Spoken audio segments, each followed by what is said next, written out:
Hey guys, welcome back to another episode of the Nikki ExotiKa Show. And today we have the gorgeous, the beautiful Melanie Hasson. How are you? I'm good, thank you. How are you? Oh my goodness, from Barbie to Barbie. She is stunning. You look like an actress. Thank you. Yes. Thank you so much. I'm friends with Carmen Electra, Tracy God. Bingham, and they are like my dearest friends. And literally, like, you have that Baywatch beauty. Stop. You should have gone out for the audition. Actually, they just have a new one updating. Did they? Yeah, they're doing a reboot, and how you would have been funny. like, "Oh my goodness, I could have seen you running in that." Thank you know, maybe Yes. one day. No, for real, definitely stunning. Thank you. So, you have built your own salon. What is the salon name? Revival. Revival. And when did you open it up? We opened in October, so like 6 months ago. Okay. And this is your first salon? This is my first salon. I was in a studio for 7 years, so I've had like a solo business, but this is a different, like a bigger scale. Right, of course. And you built up your clientele and everything like that? Yeah, that's been the past like 13 years. Yeah. Wow. So when did you first realize that that this was your path and it wasn't just a job? When I really started to make an impact with the people whose hair I did. Right. You know, like obviously this was initially a career and I loved it. And it was a challenging career at first. I wasn't naturally good at it, so I had to really work hard. But when that hard work started to pay off, I started to get good at it and my confidence grew. I was like, oh, like this is so different. Yes. So who was your first client and how did that moment shape your journey? So my first like clients that I messed around with their hair and like messed up were my sister, one of my friends from high school. But my first client that returned to me, I'll never forget her. She was an older woman and I cut her hair. I was probably like 20 years old. And she came back 6 weeks later and she was like, my hair's crooked. And I was like, I'm so sorry. Yeah. Like, what are you doing back here? And Right. she's like, I really like you and I like the experience and I know that you care. So I want to give you an opportunity to do a better job. Oh, okay. And that shaped me as a hairstylist forever because I understood that it's more than the hair. It's about the experience and if you care about a person. Right. And you could do the best hair in the world and make someone feel not good when they walk away. Right. And they won't come back. People nowadays will write bad reviews and they'll give you 0 stars or 1 star, just like rip you apart on the internet. So you really have to do your best, you know, and also, you know, fix if you do something wrong, like, you know, sure, no problem, come back in, like, you know. Own up to it. Yeah. Okay, so people say business ownership is glamorous, but you know better than that. I mean, what's one struggle you'll never forget having a salon? So I didn't realize how much work it was to run a salon because when I had my studio, it was just me. You know, it was me and my clients. Now I have people that rent from me. I have 2 people that work for me, and I have a lot of people that I need to manage and take care of in so many ways. So I did not manage my schedule well in the beginning, and I worked the same way that I used to. Like I would take clients 6 days a week. Right. But there was no time for me to manage the actual business. Right. So I was doing it like after work in the middle of the night. And now I'm scaling back and learning how to balance my schedule better to be present for my clients.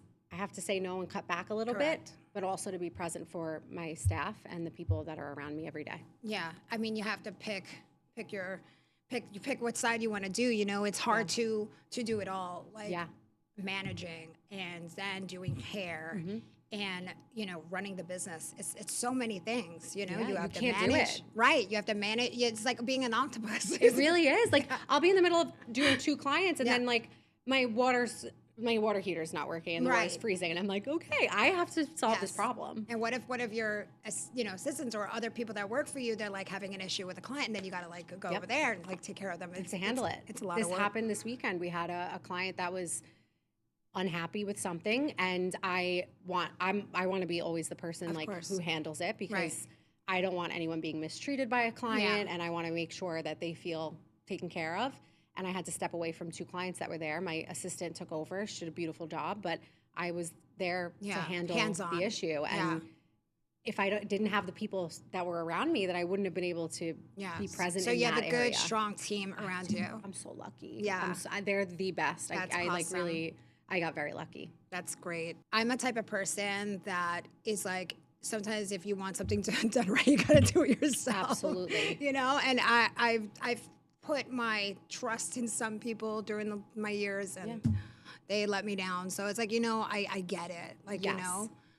It's hard to trust people, but it's also hard to trust, like, giving away some things, because I feel like another huge lesson I've learned is if I want to do everything myself, what percentage can I really give to everything? Right. So if I do find a good team that maybe does 70% of what I'll do, it's better than me never getting to it. Right. But it's hard to find people that you can even trust That to do that want 70%. to work and do it right and not half-ass stuff. Exactly. You know what I mean? Yeah, no, it's so true. Yes, and it's just hard to even like find. It's hard nowadays. Everybody wants just like, okay, they want that easy, like, just give me this, give me that, and then they do a crappy job, and you're just like fixing the work. Yes, and it's more work.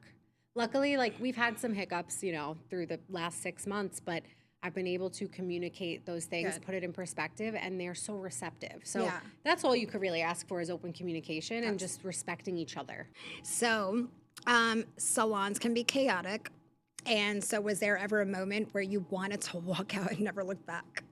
I've only been open for 6 months. Actually, I had a moment recently. Really? I did. And it wasn't like nobody made this happen. It was more like I brought this upon myself. But I've never left work early. Like, even if I'm sick, no matter what, I'm like, I'm sticking it out. I'm a hard worker, and that's what I do. A couple months ago, I was having a really, really hard week and a particularly hard day. And I had 2 clients in my chair. My assistant was taking, like, you know, I was double booking. And I went outside just to, like, have a moment to myself, and I could not stop crying. Oh. I was just so overwhelmed. Oh, you just needed a hug. I did, you know, and, like, my sister works with me, so she did give me a hug. But that makes me cry more. And I said to her, I was like, I don't think I can go back in there.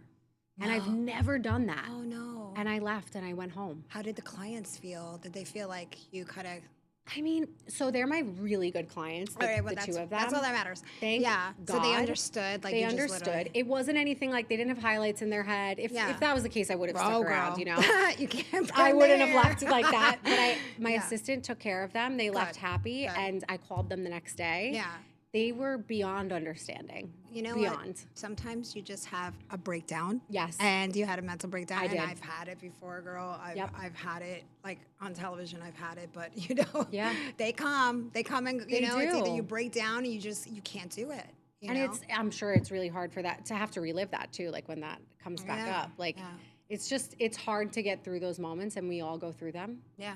And it's just probably, well, as long like, as you got better, you know, I think mental health is key. Like, number one, you have to make sure that you're okay mentally. And if, you know, even working on someone that you're not mentally okay, your mental health is number one. And, you know, messing somebody's hair up while you're in that state, which can happen. Oh, yeah. You know, I think that you did the smart thing and take a beat for yourself. And then, you know. Yeah. It's important to, like, honor your feelings and what you're you know, I think through. It's very important, like, in your brain, like, to feel, okay, I'm good, you know? Yep. Or, no, I'm not good, and let me have someone take over. Yes. And that's a professional way to go about it. Yeah. Some people will push forward, and then they'll start messing shit up, and then the lady's like, I don't like this, and you did this wrong, and I don't like the way this looks, and then you're just like, oh, fuck. And then what if you, like, flip out? I'm like, I don't want to, like, freak out on anybody. I need to just remove myself and trust my team. Yes. And in those moments, they learn so much more about themselves and their own confidence, because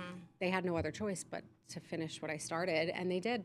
And that's it was great. awesome. You have a very good team behind you. Thank you. I really do. So how do you balance chasing trends? Obviously, social media does a lot, but how do you balance chasing trends versus staying true to your own aesthetic doing hair? I think trends come and go. Correct. But I'm a firm believer in knowing the foundations. So I always tell every hairstylist, like, broaden your horizons, learn as much as you can, and then pick what you like and don't like from that. Because there's a lot of people in the industry that will try to just narrow things down and niche down so quickly. And it's more out of, like, a safety thing. Like, they're like, all right, I'm good at this, I'm just going to do this forever. But when that trend ends, how do you pivot?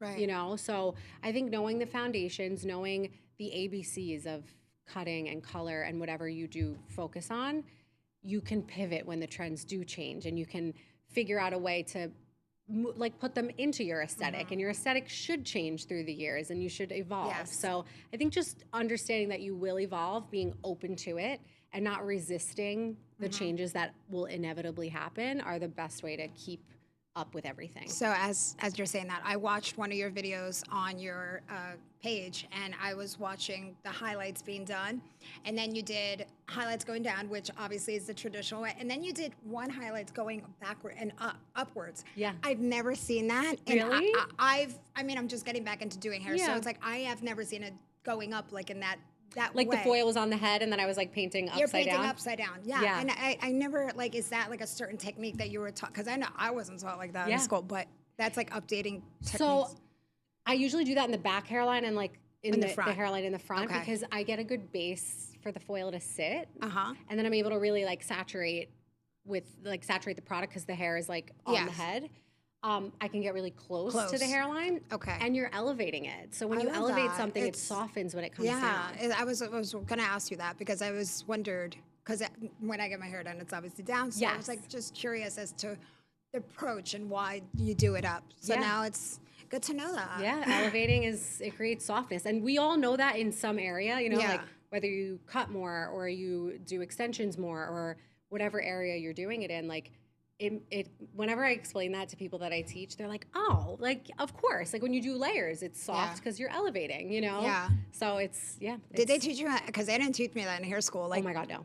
I didn't learn a thing in hair school. Did you take extra like courses to learn highlighting and all that? Oh yeah, I took a lot of like independent education courses, because there's a lot of hairstylists in the industry now, me included, who do their own education approach. Yeah. So I found a lot of people through Instagram that I loved their work, and I was really inspired. Do you teach by courses? Them. I do. I would love to take your course. Oh my God, absolutely, anytime. I will, because I really like want to learn so much more. Yeah. I'm planning on moving abroad, and you know, whether it's Amsterdam or Barcelona, but I would love to work in a salon and learn up-to-date techniques and stuff like that. Yeah, whenever you're in the area, just let me know, because I'm going to probably do a couple classes this summer, but I would love to have you. Yes, thank you. That'd be awesome. I always like to learn. Yeah.